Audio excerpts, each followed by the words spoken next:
so that we can give it to others later. Yes, I was right. She's the one. Good to see you, sis. Good morning once again, or sorry, good afternoon or good evening. It's evening my time here in Macau, one of the special administrative regions of China. It's 7:06, so it should be 12:06 Nigerian time. When COVID-19 issues started, we got to know sometimes, I think, early February. We're not aware of the situation. I can remember vividly my wife and I were even passing through China, coming from one of the vacations. But so we're not aware of anything going on. Then by February, we decided to also take another trip and of course going through another airport in, China region. But as God we have it, we are happy to not be infected. So we came back. In fact, we were in the US, if I'm not mistaken, that we got an email from my administrator, from my head of school, because I'm a teacher also, saying school's resumption is postponed due to the outbreak and all that. So we were not surprised because we've been getting some signs. And yeah, the DSCJ, that's like our own Ministry of Education, the DSCJ has asked all the schools to move into online lesson. Oh, you can't hear me. I guess it's your network, ma.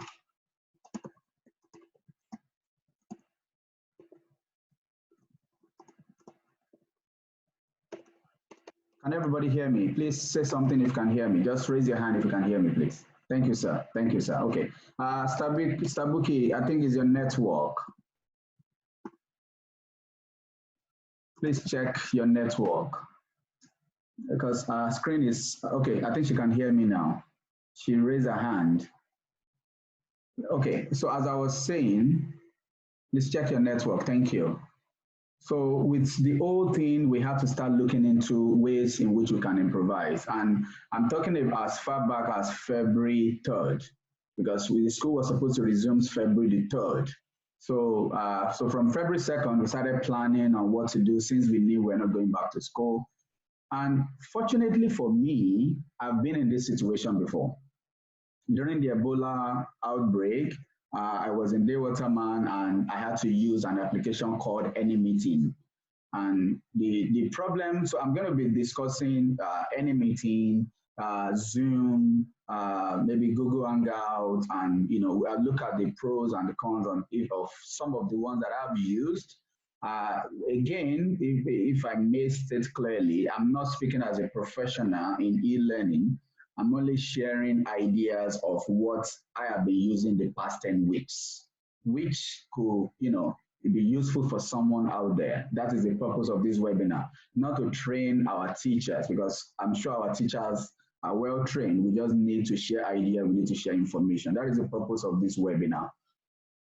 So in the past, when we had this issue during the Ebola outbreak, I used an application called AnyMeeting. You can check it online. So immediately, I could remember then in the US, I quickly went straight to anymeeting.com and see if there is an improvement. Now, the problem I had with AnyMeeting then was because I'm a bit restricted as a math teacher. As a mathematics teacher, I need to show my student the process. I need to do some workings. Unfortunately, AnyMeeting doesn't have that kind of feature, in the sense that AnyMeeting projects whatever I'm doing, just like having a YouTube live video, just like being in a studio and talking to people. If I was teaching some other subject that has to do with talking, I'm teaching maybe psychology or English like my sister does, well, AnyMeeting could be useful. Unfortunately, if I'm teaching statistics, or I'm teaching either as a teacher or as a lecturer, or I'm teaching mathematics, or I'm teaching physics that requires calculation, that students need to write some symbol, fraction, and all that. I think I haven't muted someone. Okay. The student needs to write some stuff, then I'm restricted a bit. What's going on? Mr. B, I'm trying to mute everybody. Okay, thank you. So if I'm doing that, then I was a bit restricted. So I checked out AnyMeeting and I realized that the restrict is still there. So what I did was to start looking. Unfortunately, while I was doing that, one of our staff started sending different resources, just like Mr. Yorinde has been sending to a WhatsApp group that he created. Then I quickly looked through the list of the application, then I saw Zoom. And that was why I migrated from from AnyMeeting to Zoom. Now, why didn't I consider, what's it called? The other ones like Skype or Google Hangouts? Again, I checked them all out. None of them has something called whiteboard feature. That was what makes this difference. I'm giving you all this background story so you could see how it could be applicable in your own situation. If you are teaching a subject and you only require conversation and you need your student to write some essay, I can bet that all these can still be used. So I'll show you something I found on Zoom that others do not have. This is what I could do on Zoom. So Mr. Kebamin is talking. Again, Sabuki, I'll mute you on purpose, please. So this is what I found on Zoom, the whiteboard. But other applications do not have this. Now, another thing that makes Zoom more useful for me is not because I was prepared for COVID-19, but I happen to be a lover of gadgets. So I got a laptop that has touchscreen. And maybe the last time we visited home, or maybe it was sent to us, I can't remember, we decided to get a pen. And why did I get this? Sometimes I want to sign a letter to GT Bank for whatever. I'm tired of printing out the paper, signing and scanning back. So I want to be able to sign directly on it using a pen. So I got a friend to get this pen, and I think my mom brought it when she came visiting. So I got a pen. When COVID-19 started and I discovered an application like Zoom, then I had my perfect class. I'll show you some of the ways, some of the things that I've written and how it makes my math class, let me say, easier to do. Okay, we're still getting from here. Okay, let's see. Because my classes are automatically saved. So I'll show you my stuff now. Let's show you the screen. Okay, so here is a class that I had maybe yesterday, April 10, Friday, yes, yesterday. I guess this is a lower class, yes. As you can see, I'm able to write clearly on the board. There are applications to draw a very perfect straight line. There are other features to just like a sketch. So I'm able to write as if I'm holding a whiteboard marker. And like I said, this is very important for me as a mathematics teacher because I need to write. Sorry, somebody is saying something. Chat, who is this? Yes, I did unmute you already. So I needed to write, and that is why I'm sorry for this interruption. There's a lot of notification. I guess people are trying to join in. So I hope you understand what I'm saying so far. The pen makes it easier for me, and the fact that it has a whiteboard feature makes it better for me as well. So for those that are just joining, we are recording this session. I will upload it and share the link with you through your email. Then maybe you can look at whatever you have missed. So again, like I said, I'm a math teacher. Writing on the board is important for me during e-learning. If I happen to be teaching another subject entirely, then maybe not. So this is why this is very important for me. When I was discussing this with few of my colleagues, okay, I need to find a way to unmute everybody again. All right. Allow participants to unmute themselves? No. Okay, then this will work. When I was discussing this with few of my colleagues about how you could do e-learning and what have you, some of them, the question that always arises, what if I don't have a touchscreen laptop and a pen?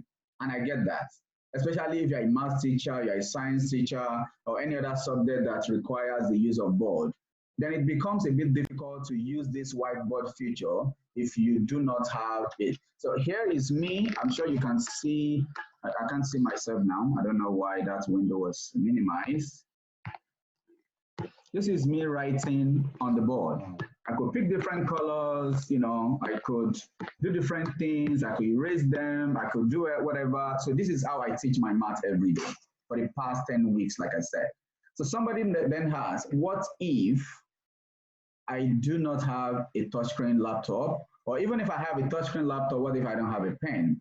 And this is what I told a colleague of mine. He is actually works with us here. Then I told him, I said, depending on, you know, what you want, if you also want to write on the board, how about you use a smartphone? How can you do this? On your computer, which is not touchscreen, start your Zoom session. Log on with your gadgets. It could be an iPad, preferably an iPad with a bigger screen. Log on with your gadget that's, you know, where you can touch the screen. Let that be your board. Now, there's a way you can give host rights to a gadget as the host of the meeting. I put it that way, as the host of the meeting.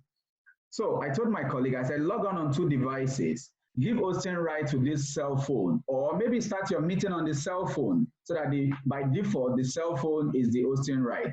Then join with the ID. Join your computer with connect your computer with the ID. So your student will be seeing Mr. Daniel 1, Mr. Daniel 2, or whatever name you want to put, or Mr. Daniel, then Mr. Daniel iPhone, whatever you want to call it. Then talk to them because they need to also look at you while you are talking. While you are talking to them here, write, you know, on the gadget. Now you have given this device, you have seen this device as a co-host. You have given this device the right to be able to, you know, use sharing or writing on the board, because sharing is from the shared button. That is where you actually will be able to share this whiteboard. When you look at, I'll take a screenshot now. If you download that, okay, I'm not able to, I can attach it later so that we don't waste time. When you look at the down button, I don't know if, can we all see anything like share screen on our screen? Can anybody see that? Aha. So, but right now, I don't think you are able to share because I am the host of the meeting. So in your own situation, you can actually, you know, just click on share. So when you click on share, you look at what are the options. I can see share my screen. So if I click on share my screen, you see my desktop. If I click on maybe share formative assessment, this is something I wanted to talk about, you see my browser. I could share a Microsoft Word document. I could share, you know, all the windows that I've opened, but I've chosen to share the whiteboard.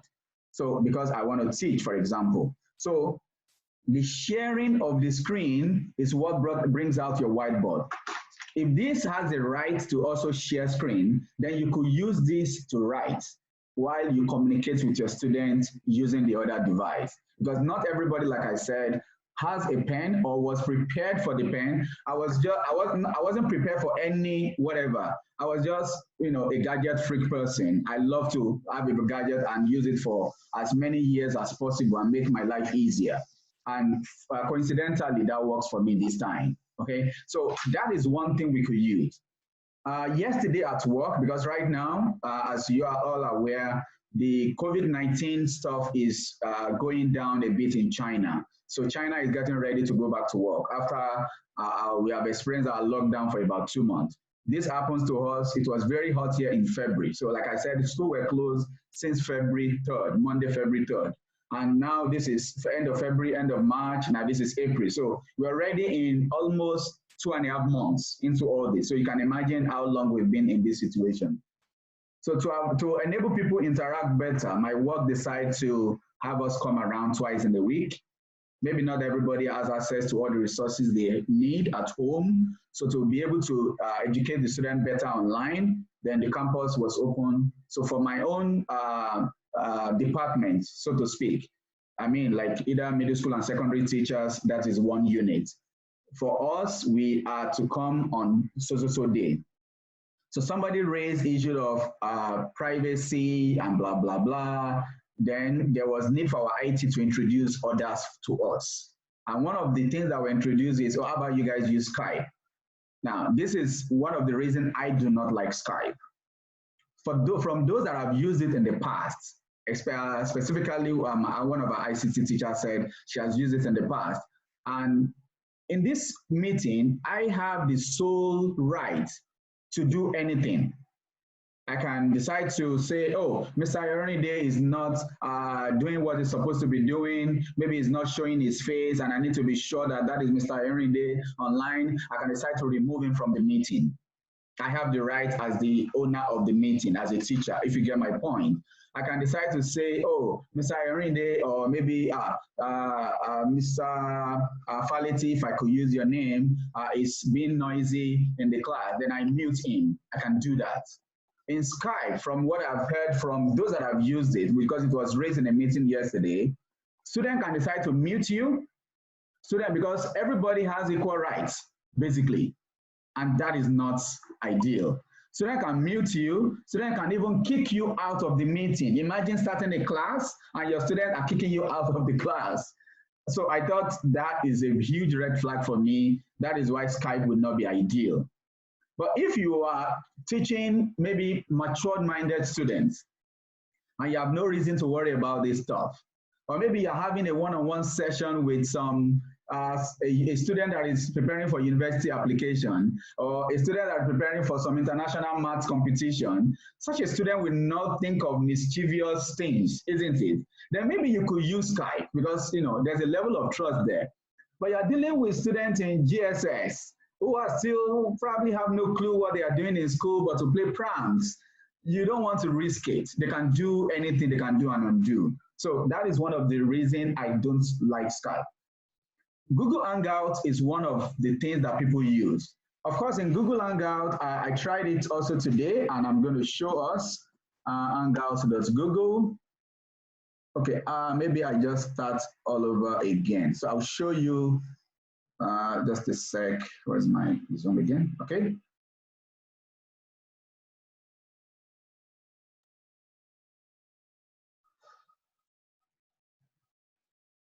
Okay.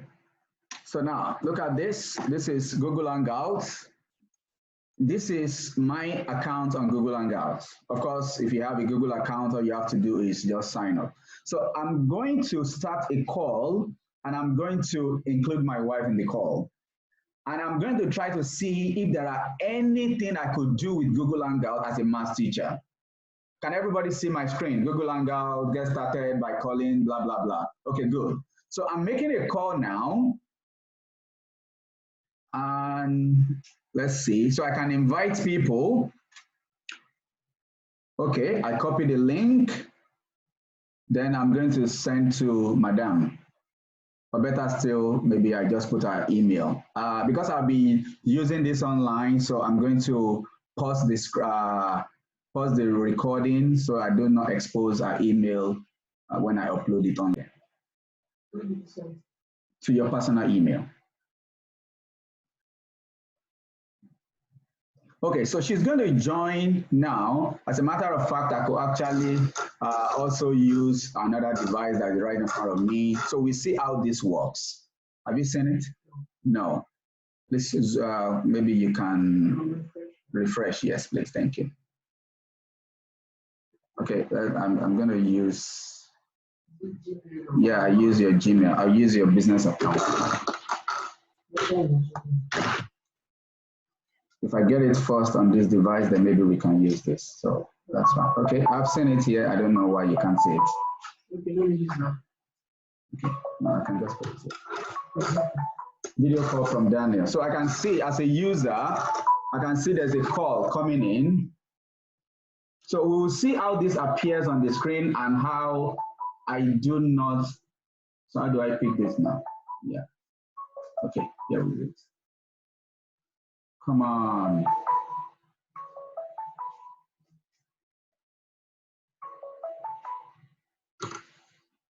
Okay, sorry, just a sec.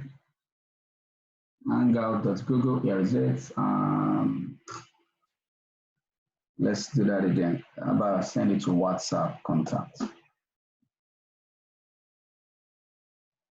Okay, I'll pause this recording first. Then don't worry about it.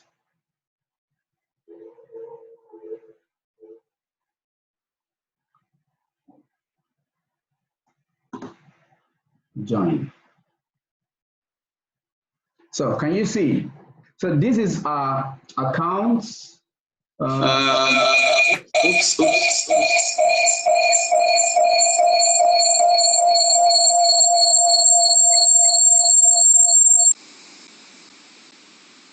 Okay, so now this, what you are looking at right now is the phone, not me talking to you now. Now this is me talking to you now, and this is my camera should come up maybe anytime soon.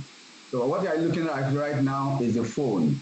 So now we are looking at the screen. The only option I have here is maybe send a message.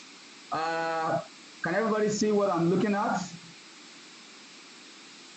Can you see what I'm looking at? Mr. Yorinde, can you hear me? Mr. Gideon, can you hear me? Okay, so can you, if you look at the screen, I have few options. I have setting right here for the camera, nothing more. I have, if I could allow, of course, more people are still coming in late, of course. Look at this, I can share my screen. Google Hangout allows me to share my screen, but I can only share what you see. You can see the entire screen or an application window, and these are the application windows. There is nothing like a whiteboard. Do you get my point now? There's nothing like a whiteboard, and as a math teacher, that whiteboard feature is very, very important for me. So I could share the control of this on Google Hangout, that's all. I could go back to share screen and decide to share something else, and these are all the other options. So this is what stands out. This is how the application that I've decided to use stand out. Now, if I'm using just a mere, like I said, if I'm teaching a subject that only requires conversation, of course, Google Hangouts can be used. Because in Google Hangout, I still have control, unlike the other one. If I could quickly check this message, I think I need to stop it. Sorry if I'm sending in a chat. I don't know. Okay, Mr. Gideon, I see your message, but I will chat with you and let you know what I know. I can't say this is it. You understand my point, sir? But I'll check. Okay, please, if you have questions, please send it to the chat privately, or you can send to the whole group. It doesn't matter. So as you can see, I have limited options with Google Hangout. But of course, because with our Gmail, we can have a Google Hangout account. It's more or less free. So that is one, but if you are a subject teacher and you really need the whiteboard, then Google Hangout is not an option. Or Google Hangout is not is not where you can get the optimal, let me say, use of the application. So this is the reason Google Hangout is not an option for me. But if I'm teaching English, like I said, if I'm teaching social studies, if I'm teaching biology, and I have all the PowerPoint of all the maybe parts of the body already done, and I just need to offer explanation to students. Of course, I could use Google Hangout and share the screen and share it, and you could see, share application window, you could actually share your PowerPoint slide if you have a PowerPoint slide to teach, and your student can see it in real time. As long as they have good internet connection, there is no problem. There's no limit to what they can hear you say or deliver, and there's no limit to what you can deliver. But because I teach a special subject, I'm not saying special as in the important, most important. Don't get me wrong. Special in its own peculiarity. I need to always walk my student through the steps. That is why Zoom happens to be my best option, and that is why I'm grateful that I was lucky enough to have bought a gadget that will allow me to do, whatever. Like I said, if you need to use it, if you have an iPad, then you are good to go. Okay? It's just that you have to connect two devices.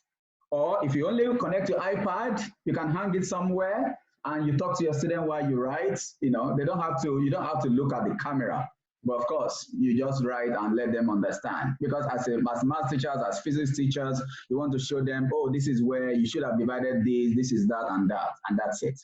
Do we have any questions so far? So again, there is any meeting, of course, one of the things I remember, if I could mention that quickly, about any meeting is that in any meeting, just like Skype, I don't know if any meeting has upgraded a lot of things, but if you look at this, our screen, our current screen, I stop sharing, then maybe we can, if you look at our current screen, this is how we see each other, all right? And you can see that if there are two people, my window will be bigger than it is right now. Do you agree with me? So when I was using any meeting in the past, in any meeting, my camera only projects to my board. So I was on the Waterman campus and I was using any meeting as close as possible to the board, also trying to maximize the board for them to see every part of my board. The farther they are, the smaller my writing is. If you get my point, then it becomes, more difficult. Oh, Mr. Daniel, we can't see what you're writing, blah, blah, blah.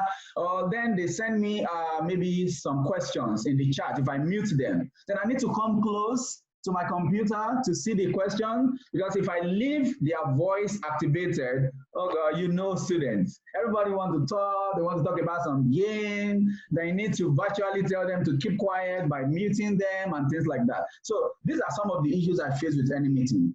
But the fact that I could actually be in front of my screen, see their chats, right at the same time was the major reason I went for this. Despite a lot of noise going on around with privacy, this, privacy, that, I keep telling people, fine, there might be privacy issue, but every application has this problem. Our Instagram, our Facebook and all that. So one thing I keep telling people is if I use Zoom and you claim that hackers could use my information, I'll be like, but I already put my information out there. It's on Facebook. My face is there. My Instagram is there. So if hackers need to do anything, all they have to do is Google my name on YouTube, on Google, put my name on Google, and copy whatever you need to copy. My face is there. It takes you to LinkedIn, takes you to everywhere. So if I'm not afraid of my picture, I'm not afraid of my video, why should I be afraid to use such a wonderful program that can allow me write and my student can see what I'm writing? So that was my take on it. And I know that Zoom also will not be stupid enough not to work on their privacy concern, because there is no perfect application. Look at what we just discovered about Skype. My student can kick me out. How is that supposed to even happen? I'm sure when people raise some of those decisions, some of those concerns, maybe Skype will work towards, only the owner of the meeting can actually control some of this stuff. Then maybe something will come out of that. So as far as I'm concerned, I'm not worried about some of those stuff. Somebody claimed, well, with Zoom, these are some of the things. I have not verified this. Somebody claimed with Zoom, hackers can actually turn on your mic and camera and spy on you, even if you have logged out. Then I tell them, in my house, I'm not discussing some nuclear program that hacker wants to listen to. I'm not discussing some business idea that can turn into another billion-dollar industry that somebody might steal from me. The only thing you can hear my wife and I talk about is probably what is going on in African Magic, our own YouTube Yoruba movie, whenever we want to connect to home, or Netflix noise, So I don't see anything that I'm hiding that somebody will listen to when I'm using it. Exactly, Mr. Dekule, that's true. So this is my own take on some of the privacy concerns that everybody keeps talking about. One of my colleagues also mentioned the fact that what about our responsibilities as teachers, particularly in secondary school? What if you're having your meeting and somebody walks around inappropriately that maybe you might be held responsible or liable for it? And I thought, well, maybe it depends on regions. You cannot be a Nigerian teacher. Doctor, can you close the door, please? You cannot be a Nigerian teacher and you're having your meeting and somebody decides to walk around half naked behind your student, and I will be held responsible.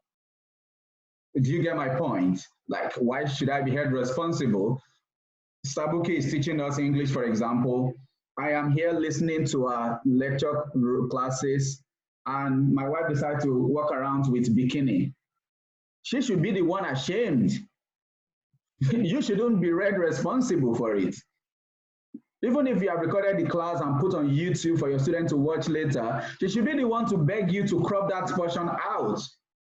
The police shouldn't come to my house and arrest me for what? Endangering the life of who? Yeah, I've been mute. Yes, Miss Modukpe or Mrs. Modukpe, everyone is mute so that we can actually hear ourselves better.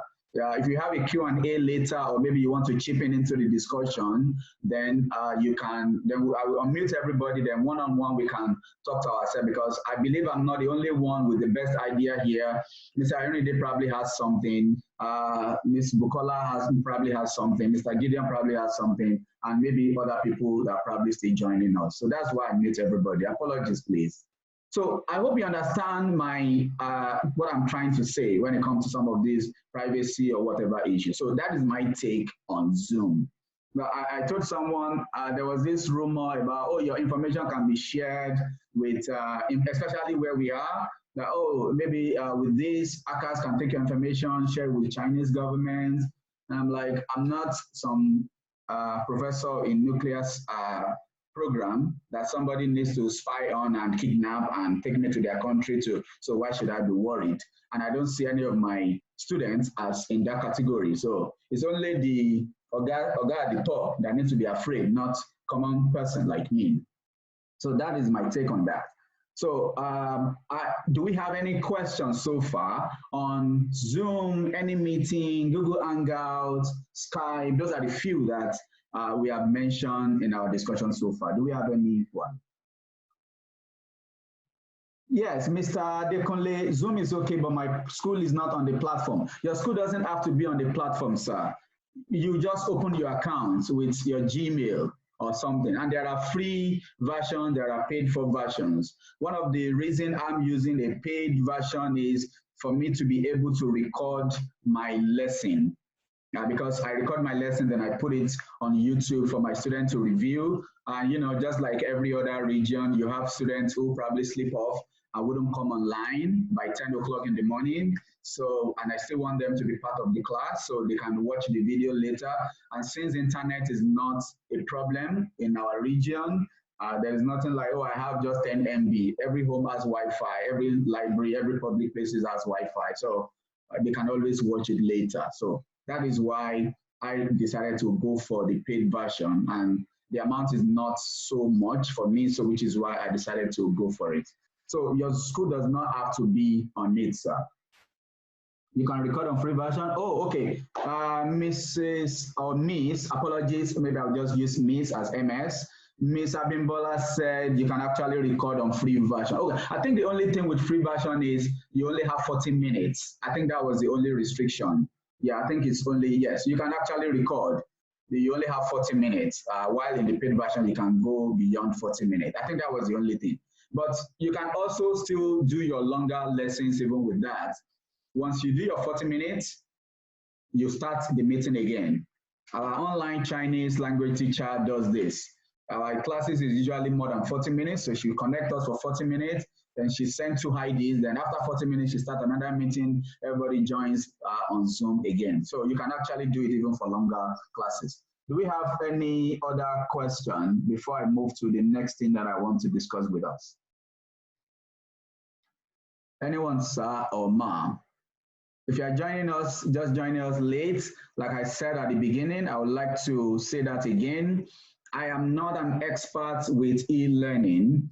I've only shared what I've been using for the past 10 weeks, because we have been in this situation that Nigeria is just getting into for about 10 weeks now. So what has been working for me and what has not been working for me is what we are sharing here. And towards the end of the meeting, I will want people to also chip in their ideas so that we can all learn from each other. What about the site you just sent? That was Mr. Ayorinde who sent this site. Mr. Ayorinde, there's a question here about what about the site you just sent. Do you mind addressing that, sir? I think it's just trying to tell us the difference between Google Classroom and Zoom. If I may say something on that, Google Classroom and Zoom. Google Classroom is just like my own school version of Edmodo. I don't know if we use Edmodo normally. So in Google Classroom, you can upload your notes, you can give them assignment, but in Zoom, you can actually talk and live to your students. I don't think Google Classroom has an avenue for you to have a live interaction with your students. Classroom works like feed. Yes, exactly. So it's like like your Edmodo, like your Facebook post. Then they look at, oh, somebody has posted something and things like that. Just like expansion between your Google Classroom. Okay, Mr. Irene, do you want to say something? Or have you used both? I'll unmute you now. Have you used both? No, I'm just trying to give what I see online, or the difference between the two. Okay. But I checked it out because there are some videos, even from the group that you created. There are some videos that you sent. I saw that also, and that actually took me to the YouTube channel of that person. And I'm glad you shared that link in our group. So thank you so much. And I learned so much by going through that channel. So I'm going to share that also with us here. Let's see. What's the name of the guy again? I'll find it now. Just a minute, please. Yes, technology for teachers and students. I'm going to share my screen with you now. Can we all see this? So this is a channel that I just got introduced to myself, and I look at this. So just go straight to the playlist. If you go straight to the playlist, you could see online teaching and learning. You could see flipping classroom. These are just like strategies in teaching. You could see different things of interest to me. Is the formative assessment playlist that was created. I really love it. There are so many because I use Edmodo for now, and maybe some other ways. Then my student also can communicate with me on WeChat. So that's how I get to like maybe mark their work, give them feedback. But there are other interesting ways according to this. I'm trying to look for that particular playlist.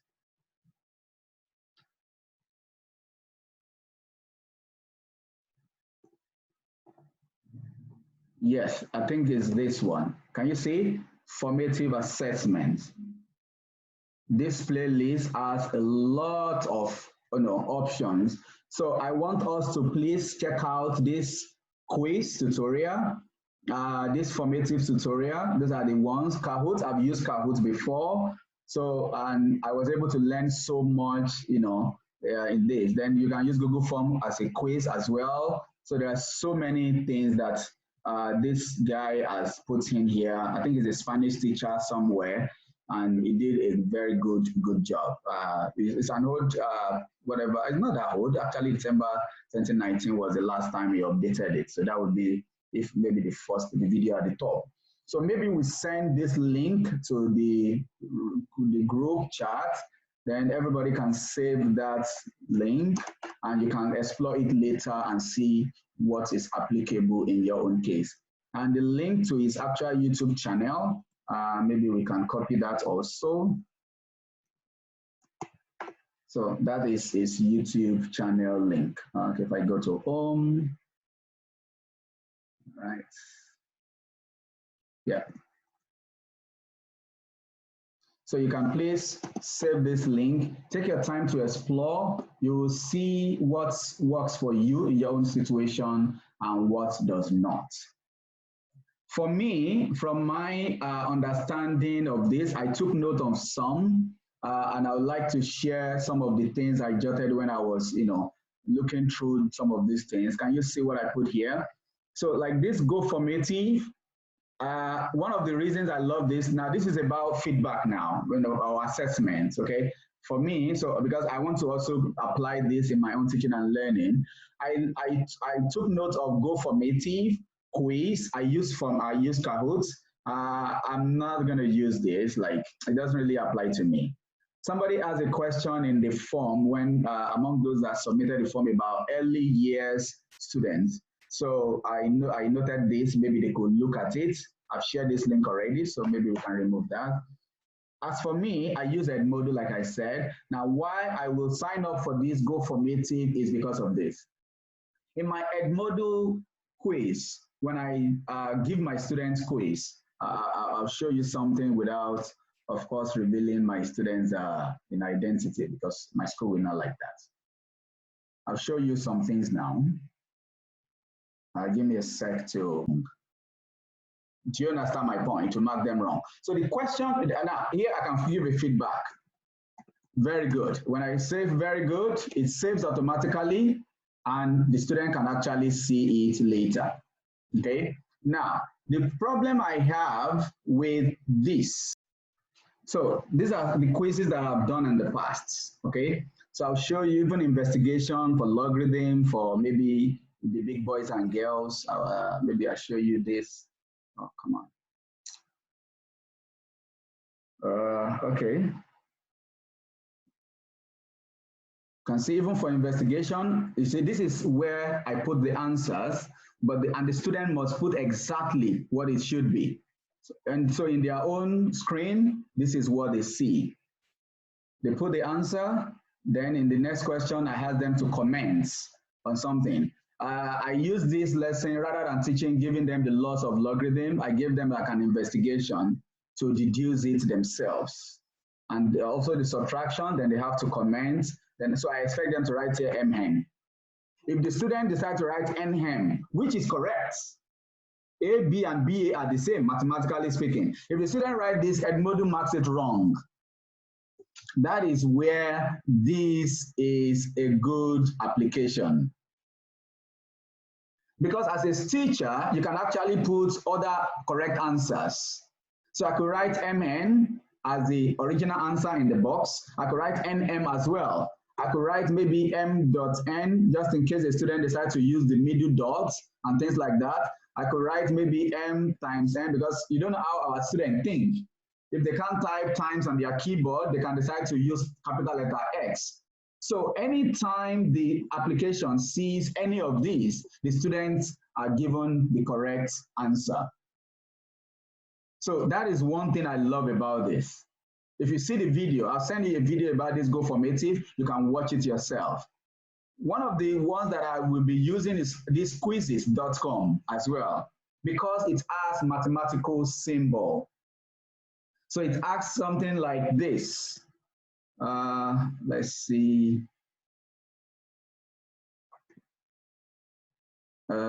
Think decimals does calculator. Okay. It has something like this. Come on, come on, come on. Can you see? Can you see this? Can you see this?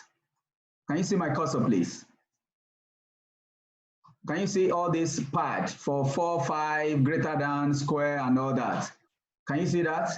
No? Oh, okay. Maybe I'm not showing you the, oh, okay, sorry. Can you see this now? So that particular one, quizzes.com, has something like this. So if you are typing a question, you're a math teacher, you can actually bring this out to type mathematics stuff. So which means a math teacher can actually make use of it. There's a particular one that I actually opened, formative.com. This is the formative.com. I'll show you that also. All the links to this I'll send to you. I'm trying to rush things so that we do not waste unnecessary time. This is one thing I also found out in the formative too. You can type mathematics stuff. If there are different ways you can set your question, it can be essay. So student will type in something. Okay. Do you want it to be case sensitive or not? So if you write maybe who is this? Okay, let's delete this, for example. Let's delete this. Can everybody see this window and what I just did? Okay, so if I'm an English language teacher, I keep using English because my sister here teaches English. I hope I will not be penalized. Mr. Gideon, if I'm not using your course that you teach, apologies, and every other person in the house, so it doesn't look biased. Mr. Ayorinde and I are math teachers. So, well, I'm a baby math teacher, is the adult math teacher. So there's a difference. It's your guy at the top. So if I type maybe what is the value of something, then I want to put symbol, square root of 5, for example. That is essay. So you expect your student to type in something here. But of course, maths does not have something like that. I can use multiple choice. If I use multiple choice, you type something, then you can give them option 1, option 2, and you have to mark which one is the correct one. Okay, you can have maybe short answer. Short answer means you want them to type in something. I use short answer also on Edmodo. Okay, you can also, now this is the one that actually interests me. They have to show their workings. So maybe the question is, I don't know how to remove this. I have to get rid of that. Okay, never mind. Maybe the question is, what is the exact value of 2 plus another root 3,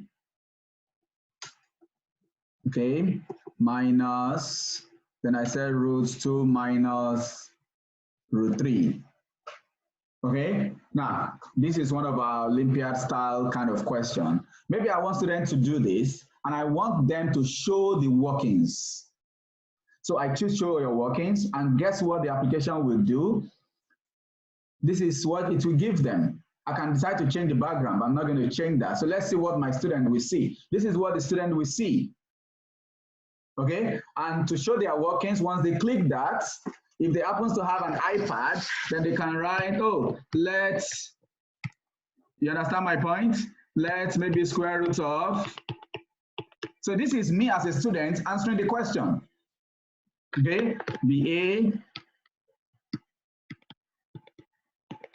B, for example, of course, I have to reduce my font size if I'm writing it. I'm not going to write something too big.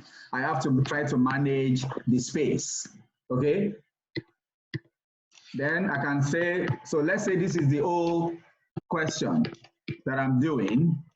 Now, after I'm done, I click on this button by the right side, submit, and it comes to the teacher like this.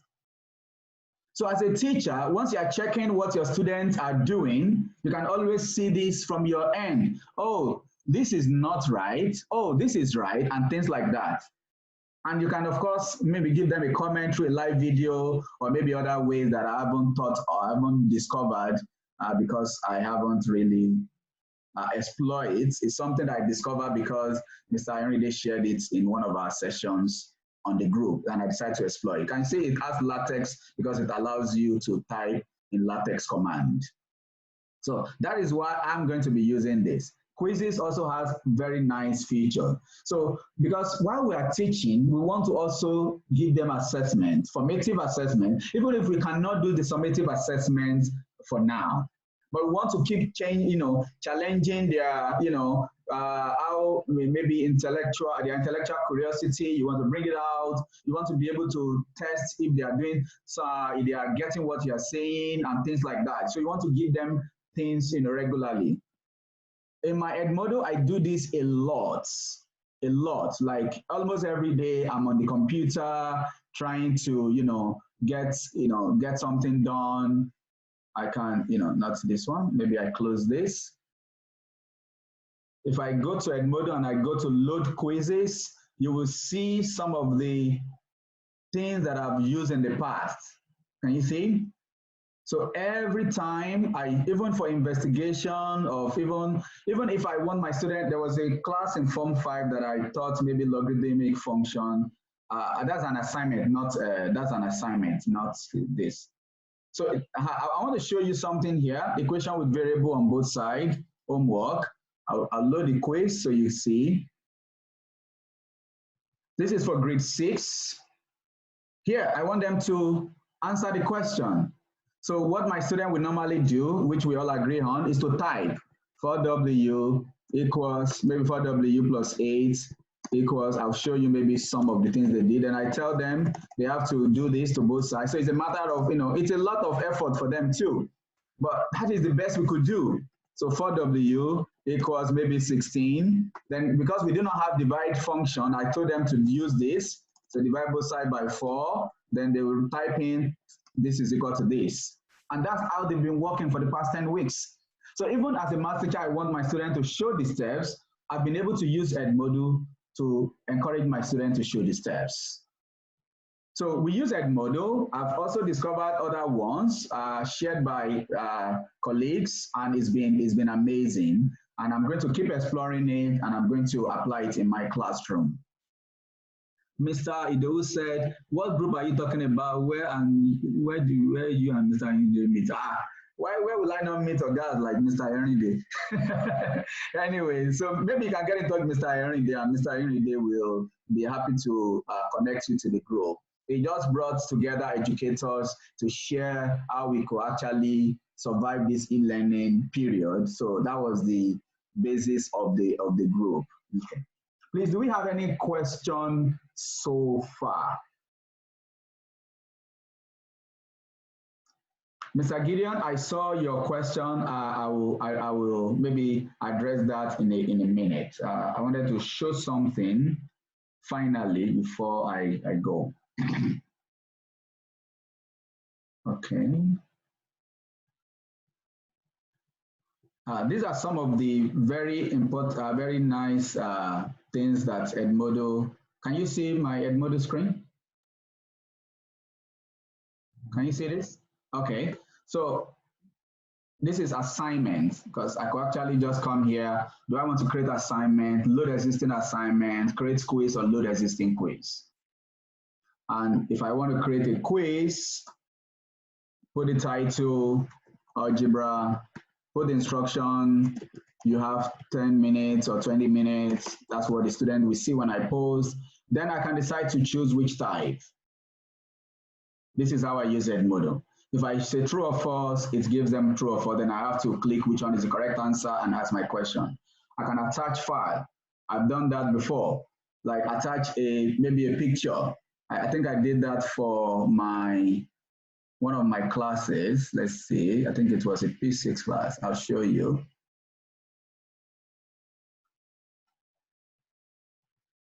Is this 5G network? Something like that. So the student will see the picture and be able to answer true or false. Something like that. So we can make use of this. If your school has a module, you can make use of this. I can decide to use short answer. Short answer means they have to be able to write something. Okay? Short answer means they have to be able, so you won't see the space, but the space will be shown to the student. Short answer is where my students were able to write the workings that I just showed you. And fill in the gap. So fill in the gap, you'll see the preview. What is the, let's say the value of, now as a math teacher, you need LaTeX. So this is how LaTeX works in the module. Everything has to be within these braces, math/math like that.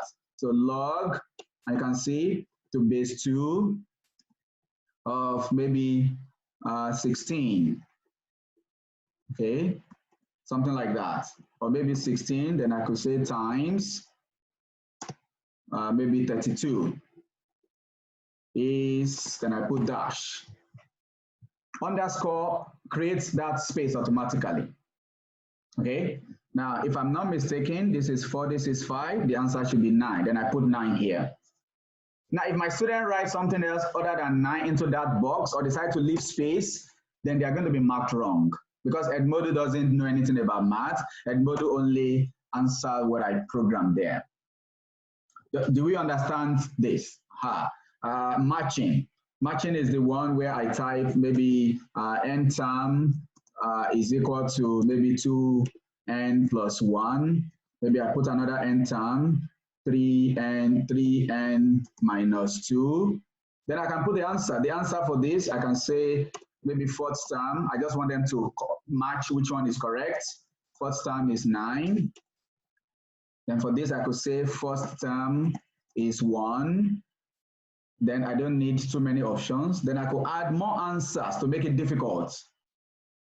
Okay, so I could say something like second term is, I'm thinking if a student substitutes 2 times 7, for example, that's 14. What if the student decides to add, instead of 2 times 7 plus 1, what if the student decides to do 7 plus 1 and multiply by 2? So I could say, oh, seventh term is 14.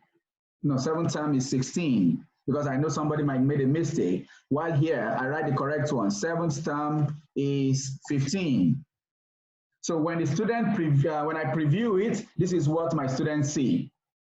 2 questions, 3 options. So if you don't match it right, you don't get all your stuff. So this is how I use this. And you can always preview it yourself. After matching, you can use multiple answer. Multiple answer means they can decide to actually, you can check more than one answer that is correct. And you can also always indicate which mark is, which point is allocated. If you think the questions are similar, you don't have to type everything all over. You do use duplicate question and change some variables. That's how especially I use it for lower grades like grade 6.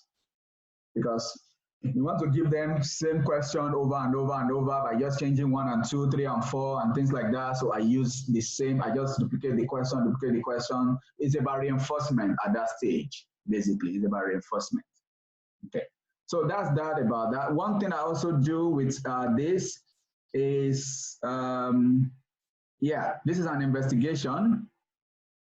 So when I'm posting it, my students have an option of, like I use Microsoft Word, I post the question, I attach it, I give them, I type necessary, I just have to take my time to do a lot of typing. I ask them to use decimals, and when they do all this, then what is the significance of this? This is an investigative question. Okay, and one thing about Edmodo is I can choose to allow them to edit directly on Edmodo. That's one thing I love about this. I can choose to allow them to edit directly from Edmodo. And how did I do that here? If I say create assignment, for those of us that have Edmodo, I put necessary stuff. So in the process of attaching this, I look for one of the documents, webinar, where's webinar? That should be on my desktop. Apologies, please. Okay.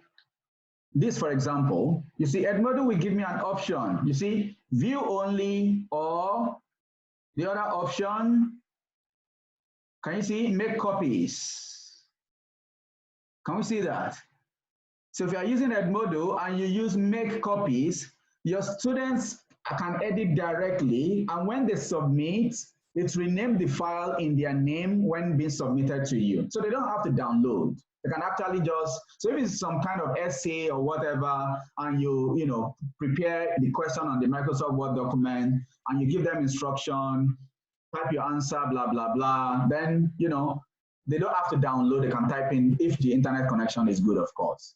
But also they have the option of uploading directly. So this is how I use Edmodo to do many things for my students. So maybe we can quickly look at question. I'm not a math teacher. Will other subject be taught? Mr. or Miss, I don't know who I'm talking to. This is some ITEL A51. I think that's a Miss. What is your question exactly? LaTeX, since you're not. Yes, I only mentioned LaTeX because I think math teachers, physics teachers are the ones that probably suffer a lot with this e-learning. There are other subjects that will actually be delivered without writing on the board. Okay, for example, if this was a math lesson, and all I'm doing talking to you is to differentiate x to the power 7. So next step, dy by dx is equal to 7x 7 minus 1 is equal to, I don't think any of us want to attend such math class. So that is what, as a math teacher, then when I say something like 7x raised to the power 7 minus 1, you do not know, if I say, you do not know if your teacher is talking about this or if your teacher is talking about this, because I only said 7x 7 minus 1. You don't know what I'm talking about. So we want to really, we are mathematics, we want to really be precise. So that's the reason I was mentioning LaTeX. LaTeX is used to make sure math is, the format is is okay for the student to avoid any form of confusion. So that's why we need LaTeX format in any application that a math teacher needs to use. But if you are not a math teacher, you don't need all that. It's just an extra headache for us as math teachers. You don't need all that. It's just an extra headache for us. I only mentioned that because of math teachers. If you are a chemistry teacher, for example, and you want to talk about some maybe compound, I hope researcher is here so that if I say rubbish, you'll be able to help me out. So maybe we are talking about alkane, alkene, and alkynes, and that's the only thing I still remember anyway. Organic chemistry, and you want to talk about maybe C2H4. No, let's just use CH4 so that I don't go beyond my boundary. Or C2H6. I think I'm right with that. CCH123, 123. Yes, I'm right. C2H. I try now. I try. So maybe I want to talk about this. I'm right, Mr. Gideon. Thank you very much. So maybe we want to talk about this. You know, as a chemistry teacher, it might be difficult for you to tell your student, so it will be C2H. Your students do not know if they are first timer in organic chemistry. Maybe you are talking about this, or maybe you are talking about this, or whatever. You know, when we mark, you see different ways in which students reason. So you know different confusion that can be created. So you know your student well. So, but if you're a chemistry teacher, you can use LaTeX too. So using the LaTeX command, you can actually use C_2.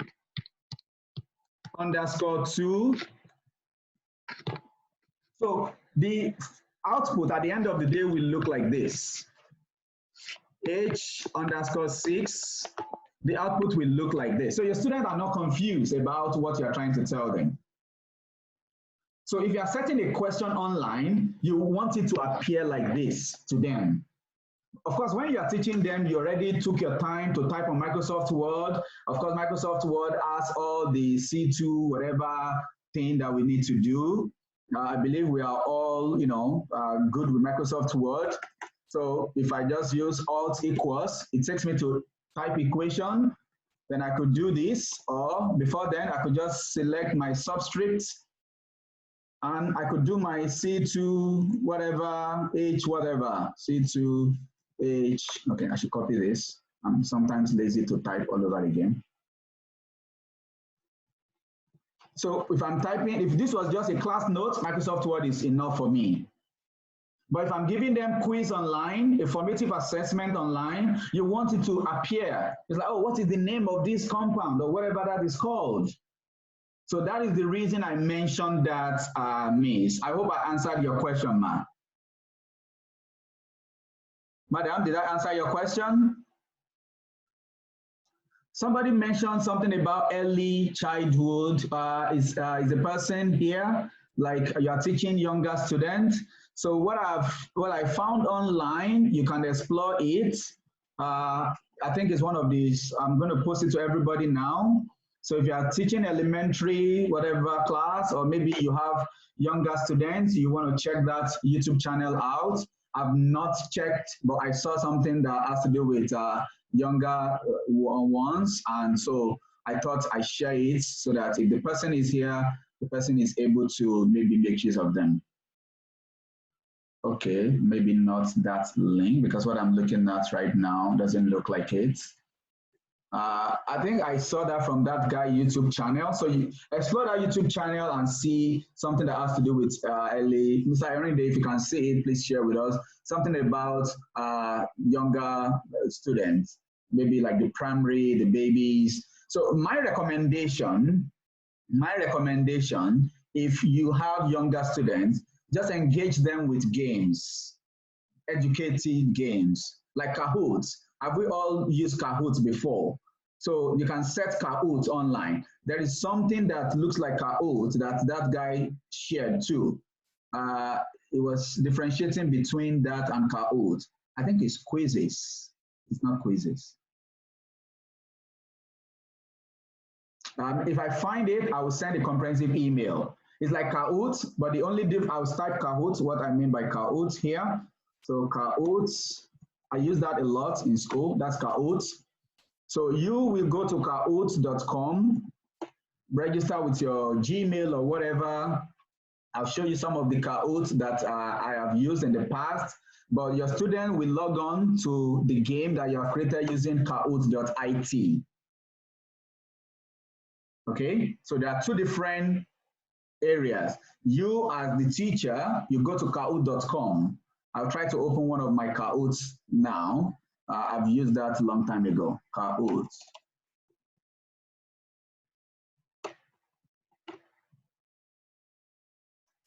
Login. Okay, maybe I share my screen so I can walk you through what I'm doing. Okay, so this is kahoot.com. Let's start from the beginning. Kahoot.com. Then I go to login. I usually log in with my Gmail. So yeah, that's my account. And I'm in Kahoot in a few seconds.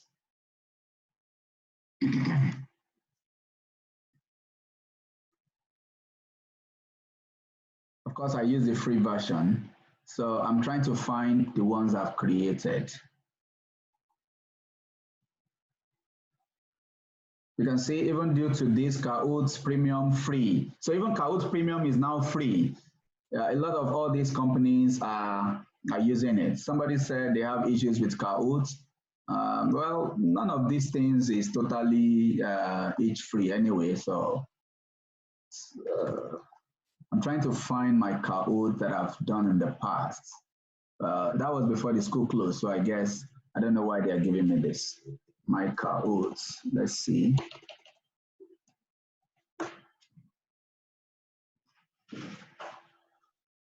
Maybe it was in create.kahoots. Yeah, this is my old account, or my account, if I may put it that way, sorry. Okay, so if I could find, discover, if I can't find it, then maybe I can make a video later. I'll show you, because I actually shared this with my colleagues. So something about P6, I named the file something P6 because it's the babies that are crazy about Kahoot. If you search something like algebra, you see molecules and matter, this is somebody's Kahoot. You can actually see what people have created, okay, in the Kahoots. So if you want to play this game, you just click on play. Okay, something like that. How do you want to play it? By teaching or assign? I just say assign. I put the deadline. You randomize the question. Since something like that, then you can try it out. Okay, Kahoot is a very interesting game. Then it comes with some of this sound I students like. Even when the school opens, I recommend we do Kahoot with them. So on the board, it displays the questions, and then they have a device. Come on, create. Then they have a device to choose A, B, C, or D. So there is one application that the guy actually used. You see, this is how your student can join. You give them the code, then they join with the code. And that's what you're saying. So your student will go to kahoot.it on their mobile app or maybe their iPad or whatever. Then this question comes to the screen. So what I do with Kahoot is I make sure my questions are in form of pictures. So if I have maybe a sequence of shapes, I can ask them to predict the number of maybe bricks in the next pattern. Then I can give them 4 options. Okay, something like that. Then I will have decided which one is the correct answer. So when the students look at that, then on their own touchpad, then they see 4 options. The 4 options like A, B, C, D, then they click it. And when everybody is done selecting, because in Kahoot now, everybody needs to wait for each other. Of course, I have a deadline. I can give 30 seconds. So even if everybody finishes under 5 seconds, but there's still a student that hasn't submitted, we can't move to the next question. But that's okay because everybody is anxious to see what is the correct answer. So the moment the last person clicks their answer, Kahoot displays the correct answer and display the fastest person. So it's very fun. The fastest person. Oh, it could be Mr. A that was faster. So the faster you are, everybody might be correct, but the fastest person gets the most points. So at the end of the game, in fact, at the end of each stage, each question, you see the new table reshuffled. So the fastest person who got the highest point might be in the 4th position. Another set of people might come on. So it's always something interactive, very fun for students to do, because you know our student, everybody wants to be the fastest, everybody wants to be the best, even though there is no prize attached to it, but it's just for the fun of it. So I recommend we use Kahoot. So create an account and create Kahoot games. Just explore it. If you need more help with Kahoot, yeah, yes, this is what I was looking for. These are my games. So these are the games I created in the past. Can you see created 1 year ago? That's a long time ago. So that was for P6. So let's see, if I want to play this, play a live game together with learners over a video or in class. Let's do this.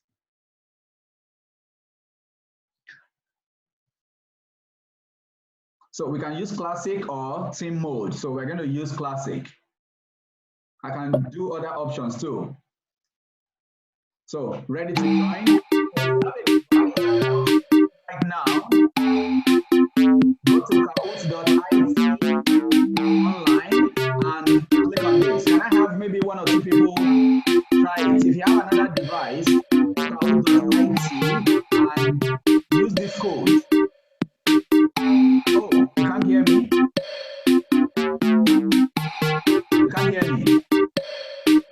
Okay, can everyone, Mr. Gideon, Mr. Ayoni, can you hear me? Okay, too loud. Okay, I will mute my computer. How about now? Can you hear me? Okay, so if you have another device, can I try with maybe 2 people or so? Go to kahoot.it online, or you can go to this app if you have it on your phone. So once you do that, please enter this code and join into the game. Then you'll see how it works. Let's just demonstrate it together. It would be nice if we have another device and people can do this together with us. If we have 1 or 2 people to join, that would be nice, so that we can I'm also going to join on my other phone here. Kahoot.it. Yes, we have, you see, can you see Mr. Gideon already joined? So if anybody else joins, we'll see now.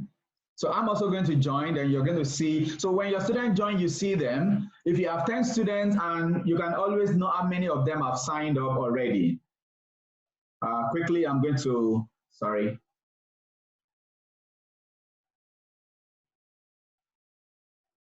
Okay, so if you try to join, this is what you see, kahoot.it, then it's going to ask you for the code, and that is the code the teacher will be displaying on the screen. Then it's going to be loading. I think it's going to ask for my name at the point, nickname. Then you can put your nickname for those that haven't used it before. So I'm just going to use Daniel. Then that's me. So you can see now, 3 people on. So as a teacher, then I start the game. 24 questions, are you ready? Of course, we're not going to play 24 seconds, are you ready? So on the screen, what is the end sum of this sequence, for example? Can you hear the sound? Can you hear the sound? So then you're going to be seeing the sound. I'm going to put any random answer. This is what you see. Can you see that? I'm trying to answer.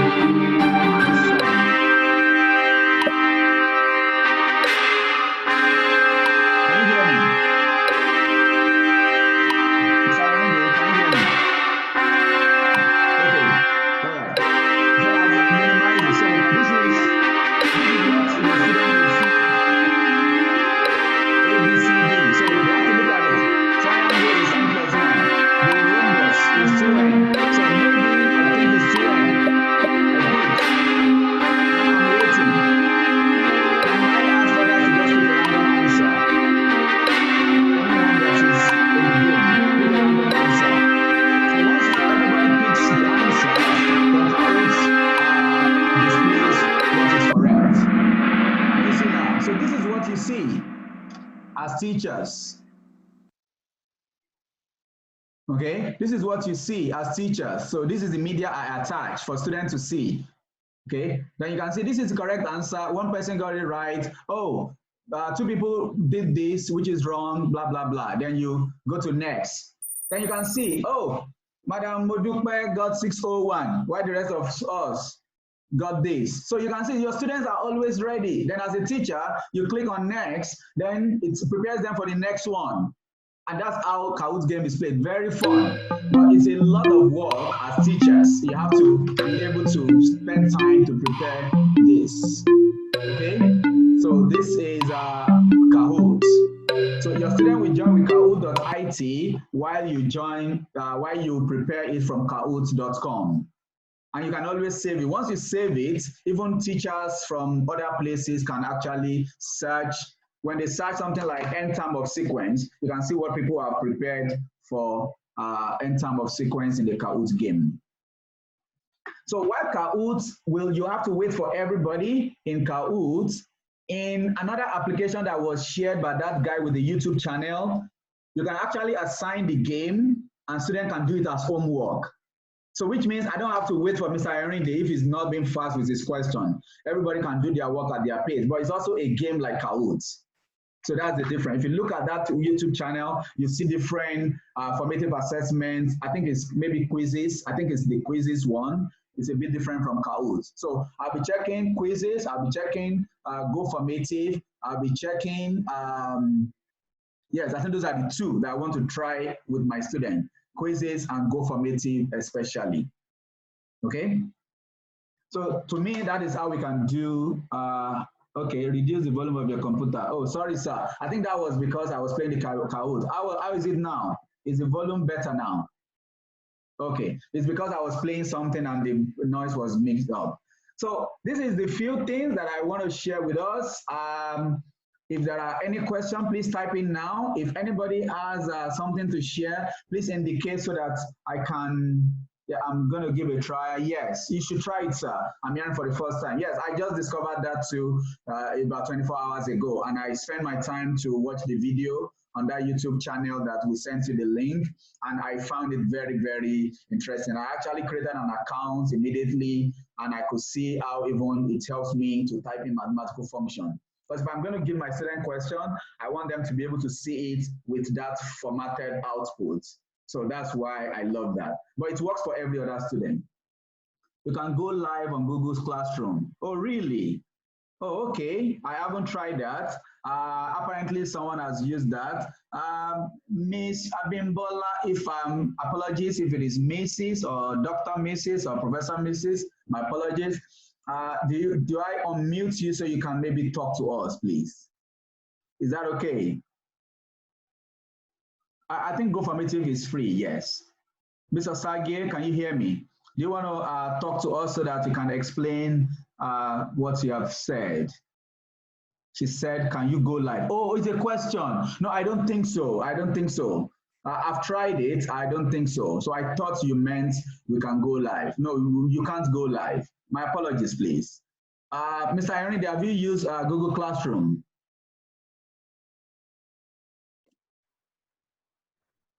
No, okay.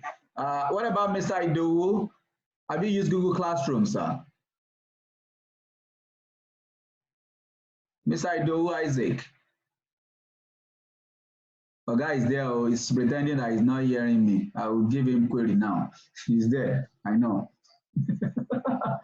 Sure, you can't go live. I've used it. Okay, he said you can't go live, yes. So I don't think, because I look at it and it's like a model you post and things like that.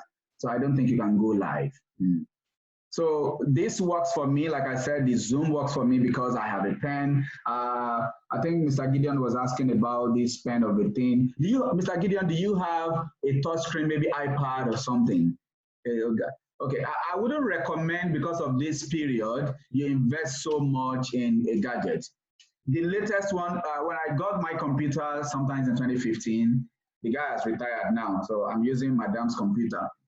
When I got that, I think I got it for like 150, no, about 170, 180K. Of course, everybody thought I was mad. And of course, I agree. Maybe I was crazy to buy a laptop of that expense in 2015. But I used it up to early 2020. And Madam was jealous that my computer, you can, write on it and do all those kind of stuff. So she insisted that our new computer must be touchscreen. And now I'm enjoying the benefit of that because my computer is felt now and I'm able to use a computer and a pen. And she got it for 250. So I don't think it's okay to invest such huge amount of money within this short period just to buy something like that. I sent a new specification to my friend to get me another one, thinking that somebody could bring it for me, or maybe I could get it here. And he gave me an estimate of 550K. So I don't think anybody will invest. Yeah, that's the because it's not just a normal computer, right? Because I'm into coding. I want a particular kind of RAM. I want some specification, coupled with the fact that I want it to be touchscreen, and I want it, and you can also flip it like a pad, so you can actually, do this. So that's the computer I'm using as a tab now. Okay, where the keyboard is no longer here. The keyboard is now at the back. So I can rotate it anyhow I want and just carry it around like an iPad. So I wanted that with a very higher configuration, and the price in the market is about 550K, and that's the next thing I'm going for. But of course, it depends on our choice. So I don't think it's wise for us to just invest in that, particularly with the economy of the whole thing. Yeah, I've been working on this for it. So I've been targeting it for some time. I can now call Oga and say, Oga, I'm ready. Can we get this computer? Okay. So Mr. Gideon, I hope I answered your question. So if you have a smaller device, you can just make use of that in the time being. So let's hope that all this stay at home COVID-19 thing end very soon, so that we can go back to our normal life. It's about $250. You mean the pen or the computer? Because $250 is cheap. Mr. Gideon, is it the pen or the computer? Mr. Gideon, you made mention, Chromebook. Okay, Chromebook. Okay, maybe somebody mentioned that, Google Chromebook. Okay, can we make a finding an application that work like whiteboard on Android? Yes, on Android, you can make use of that Zoom.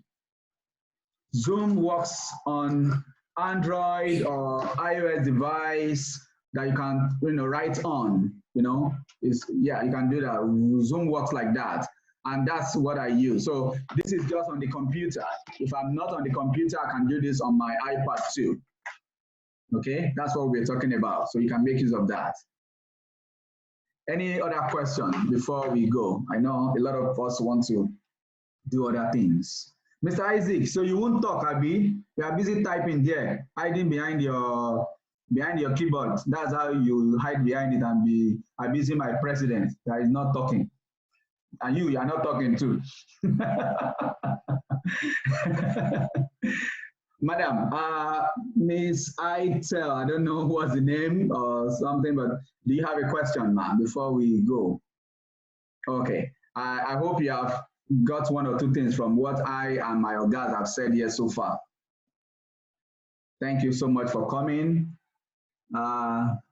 Alime, do you mean we can write on screen using Zoom? Yes, that's what we've been talking about. Mr. Adekunle, where have you been? That's what we've been talking about. This is Zoom. You go to share screen and you share your whiteboard. And this is my whiteboard. I can go to the next page. I can write. So the only problem is when you write, you can write on the screen using your hand. If you have a touchscreen device like iPad, or if you have a pen, you can write. So we established that from the beginning. Zoom has this. Please check it out if you have a device that enables you write like that. Please check it out. You need more explanation on Kahoot. Okay, Miss Abimbola or Mrs. Apologies, like I said. On Kahoot is a game. What exactly do you want me to address, if I may ask? Yeah, students don't see the answer. No, students don't see the answer. You will create it, and when you're creating it, you check which is the correct answer yourself. Does that make sense, madam? You will check which is the correct answer yourself when creating it.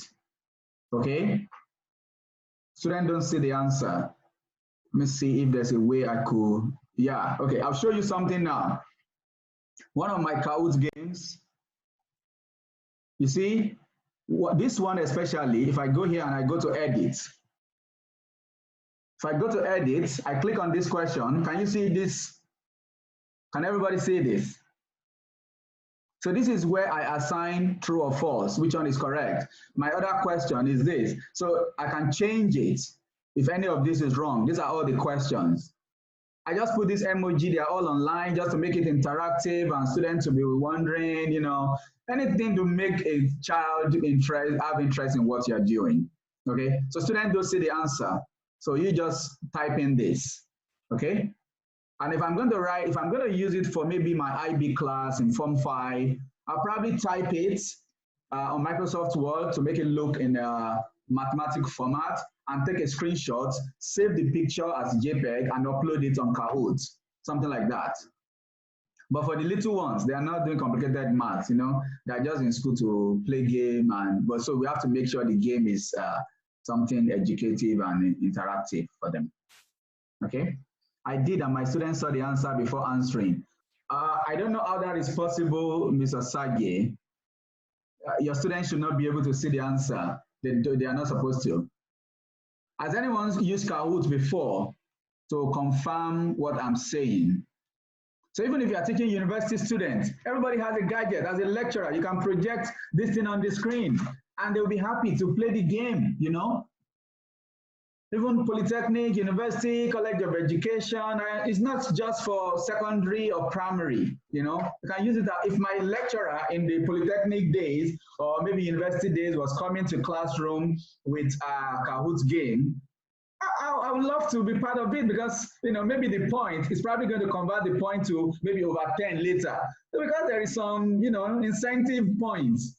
Even if the guy will end up going to his office and not using it, we Google do not know how they do their maths. If they tell you you get 4 points, it is 4 points. You cannot go to any Supreme Court to argue with a Nigerian lecturer. But the fact that there are points allocated to it, we will be interested in it, isn't it?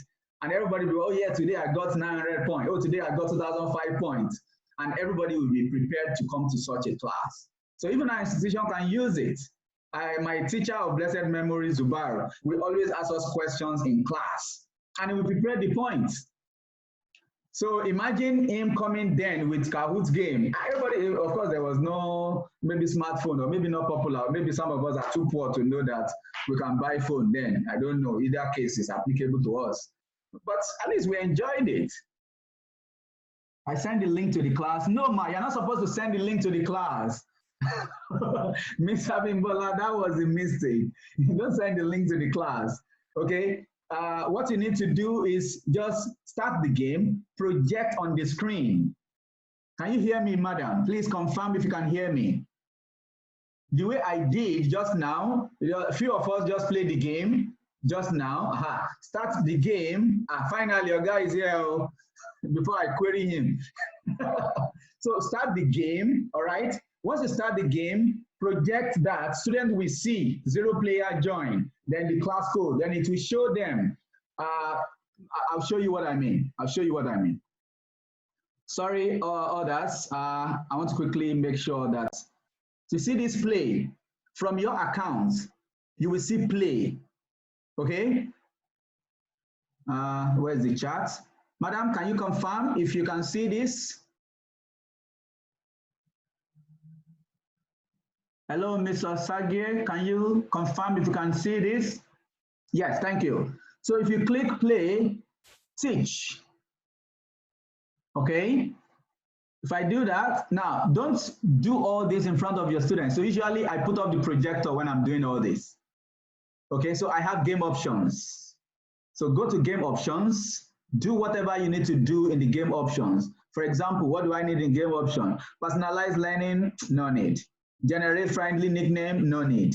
Do I want music, blah, blah, blah. If I can change it to the first one or any other one that I want. In fact, I have option of reggae. Unfortunately, they do not have Afrobeat today. We can put it ourselves. Anyway, do you want the random order of questions? I can say yes. Do you want to show minimize instruction? 2-step join, no need. Random order of answer. So other than the way you presented it, okay? you want to randomize the question and things like that. So once you do that, then you click on classic. I've never tried the team mode. Now you can project to the board.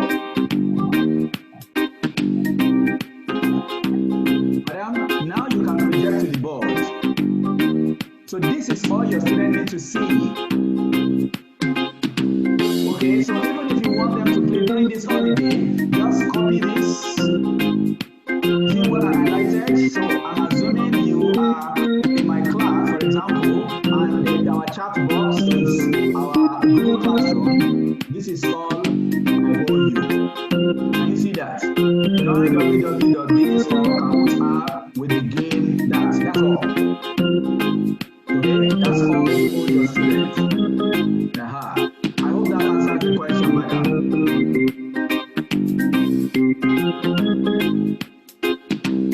So this is all you send to them. Okay, thank you very much. Any other question? Because I think madam is in the car. Where did she go? Nantibuki Kile and Wakri. Okay, any Mr. Isaac, Mr. Gideon, please chip in something so that I'm not the authority here. I'm sure you have one or two things that you have done. Who wants to share first? So let's use that as the loss, share the grace, Laman share. We use that to share the grace in the end. Okay, who wants to go first?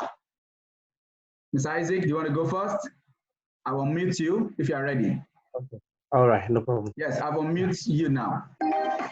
Hey, sorry, Okay. Kahoot is still talking. No. All right. Okay, basically, hello? Yes, I can hear Okay, you, can sir. you hear me? Okay, so basically, I think from everything we've looked at today, if we want a live experience with our students, Zoom is okay to achieve that. And then to prepare take-home questions, we could make use of either Edmodo or the Go Formative. Though I've not tried Go Formative at all. I'll try to see what I can do with it today. But then I've been using Edmodo and it's quite fantastic, just like you've showed us. So that's my solution. Thank you, sir. Mr. Let's call Mr. Ayorinde if you have something, sir, for us. Mr. Ayorinde. I said nothing for now. All right, sir. Thank you, sir. Stabuki, anything?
Sorry. Can you hear me now? Yes. I don't know how that happened. I think I mute myself when you were talking. I'm so sorry. So, Mr. Buki, anything to add?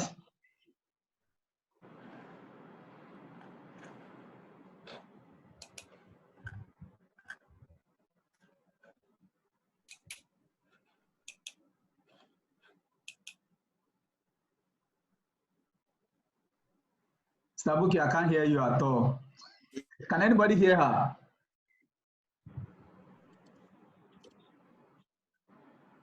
No, we cannot hear you. Maybe you can type in the chat box. We can't hear you. Maybe you look, did you, what? At all. No, we can't. Don't worry about it. We can't. We can type in the chat box. Yes, me too. I can't hear her. Mr. Gideon, anything from your end? No, thank you very much for your time and the knowledge you shared. We are just I think this coronavirus has forced everyone to look into edutech, which we took, do. And this thing is we took for granted. oh, sorry. I thought you were done. Okay, I'll let you finish, sir. Yeah, we knew it was coming up, but I think it's caught up with us quick enough. So we are grateful for it. Yeah.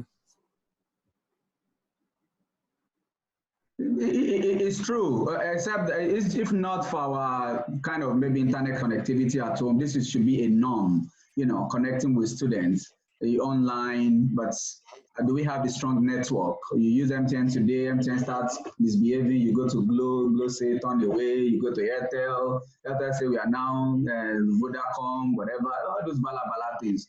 But we'll be all right. Last, as we always say, last, we'll be fine. Mr. Tosin, I'm calling everybody one by one so that we can. Mr. Tosin, anything, sir? Hello. All right, sir. It has been very insightful, sir. And keep the good work, sir. God will continue to bless you. And it has proven to us that classroom is beyond just writing, and we can exploit the world of technology to teach things, possibilities that teaching can be done at home and learning can also be done while our children are at home. So it won't stop us from learning. So I want us to exploit this because the learners are waiting for us. They are waiting for us to come up with all those things, and they will love it. They will love it, sir. So I want to say a very big thank you to you, sir, for this insightful teaching and this webinar. God bless you, sir. Thank you so much for coming. Let me say, so I don't take the credit alone. Actually, when my colleagues like you were coming up with different questions from their inquiry, and we were already interacting, I already had conversation with Mr. Yorindi. I had with one of our SAMO schools also got in touch with me, and we shared ideas. Then I thought, why don't we organize a webinar together? Because I'm sure some people have some ideas that I do not have. And it was in the process of, doing that. I don't know, I need to mute somebody. Who's that? It was in the process of doing, I think that's Mr. Badru's. Mr. Badru, can you mute yourself? Hello? Okay. Sorry, just a minute, please. So it was in the process of doing that Mr. Yorinde added me to that group, and you can see a lot of things that I've also learned even from there. If I had not spoken to him about e-learning and he had not added me to that group, I don't even know anything about quizzes or formative today. So I'm grateful for all those opportunities. Thank you. Ms. Tosin, I saw your message. Thank you so much. Please, if anybody wishes to share something, please say something. Mr. Sage, do you have anything to share with us? Just an idea. Okay. Well, for me, it's not an idea. It's just, first and foremost, I would like to appreciate this opportunity to learn. And one thing I know is that this is an opportunity for educators to build more skills in addition to what they already have. And this is also an avenue for Nigeria education sector to grow because majority of schools don't usually explore these e-learning platforms. But right now, we've been forced to do that. So in every disappointment, there is a blessing. So in this situation, we find ourselves all over the world. It has brought this blessing to us. And it's an opportunity, just like what I tell people around me, it's an opportunity to build yourself, to upskill your skills. So that is the way I see it. Thank you very much. Thank you so much, madam. We really appreciate that. Thank you. It's really an opportunity. It's like a blessing in disguise, sort of. Even though we don't pray for coronavirus and other things, but we're able to see that actually education has no boundary.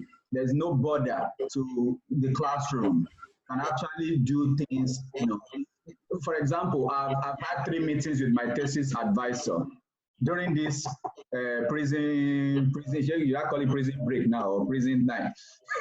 And we talk online, we organize Zoom, Baba will message me on WeChat. If you send message today, I've not even attended to it because I'm not even ready for the last thing that we discussed, What I'm trying to say, I don't have to go to his office, even though he's in the same city with me.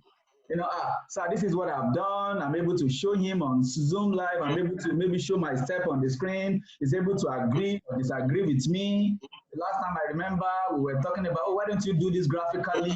And I decided I use it. I put it on. Sorry, please. And I put it on, what is it called? Desmos. Desmos is one graphing application. If you're a math teacher, you don't know about Desmos, you want to really look into that. Desmos.com/graph. I think we saw when I used it the other time. I use it a lot. I type it to Madam Tosi alone. Okay, I'm going to put it for everybody. Desmos. So I use it for different investigation, and it's been wonderful. So if I want my students to do something, I give them. Of course, I know what they must get, right? I know where it is going. I just give them guided questions. Oh, what do you see? What is this? What is that? And students are able to give me wonderful results. And if time permits, and we have math teacher who is interested, I can show you some of the interesting things I've done with my students on Desmos. So it's been wonderful. So like Madam rightly said, Ms. Abimbola, we need to know that we need to, as educators, there's a lot we can do for our students. Mr. Badru, did I get that right, sir? Mr. Badru.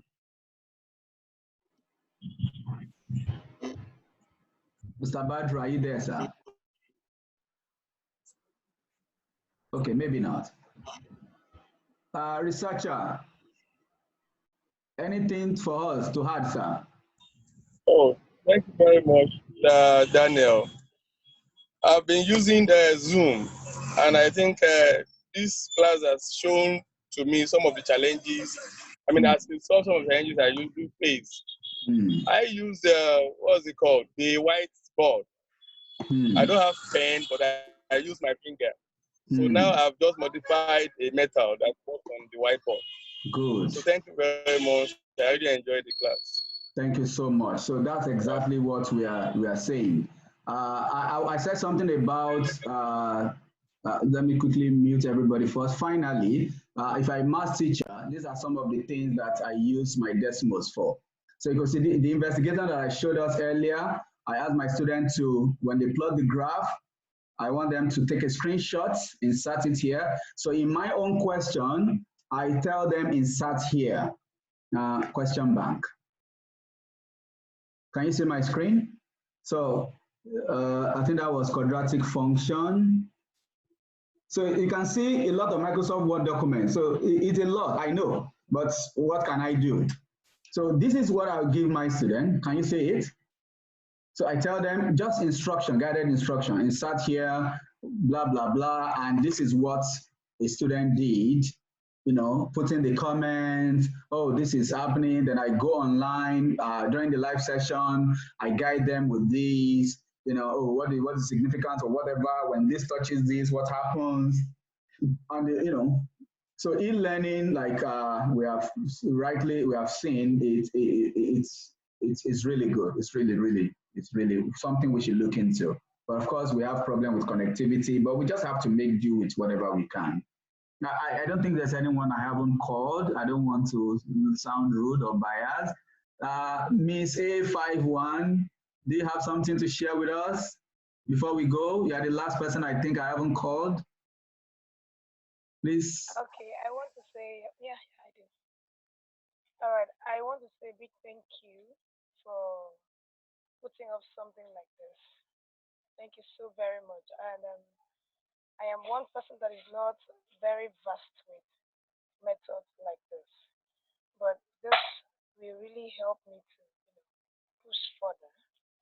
I just heard of the whiteboard now. I don't know how it works, but I think I would like to work with it. And then something also bothers me. My kids, they are just 3 years, And then I have been wondering how I can get them involved in activities like this, knowing fully well that they do not have, a gadget like this except their parents. So I have been thinking of how to carry them along with the knowledge I've just gotten, and then I don't know.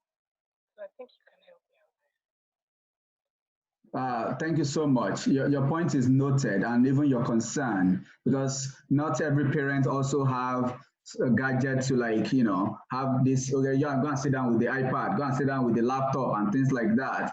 So we have to also look at while we're educating other people's children, how can we make sure that there is no gap in the learning of our own children, especially if those gadgets are not readily available. I think she has raised a very good point there. So if you have access to a computer, like a personal computer or even a phone, maybe it could be like daddy's phone at a time, you can find something for them to watch. It's not going to be easy, especially if you have to maybe download and, data and all those kind of whatever. But if you can think of what we have discussed, or maybe we can even create some kind of assessment for them at home. You keep them busy. They don't have to use gadgets all the time. They'll just be reading books. What are their schools providing for them? What are the provisions by the school at the moment? If there is no provision by the school, find a way to fill in that. Even if school was not in existence, aren't we going to educate our children? We will find a way to educate them, isn't it? Academically and otherwise, documentary, books, engaging them, is a family time, having that bond beyond just mommy and daddy and children bond, but now let's extend it to education.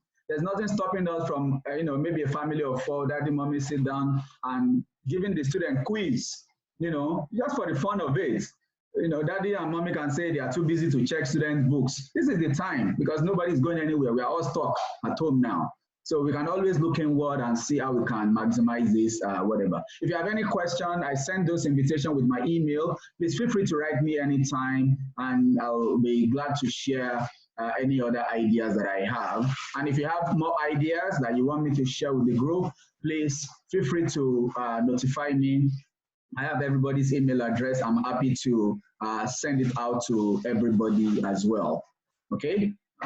Thank you so much, everybody, for joining. I think we draw the curtain at this point.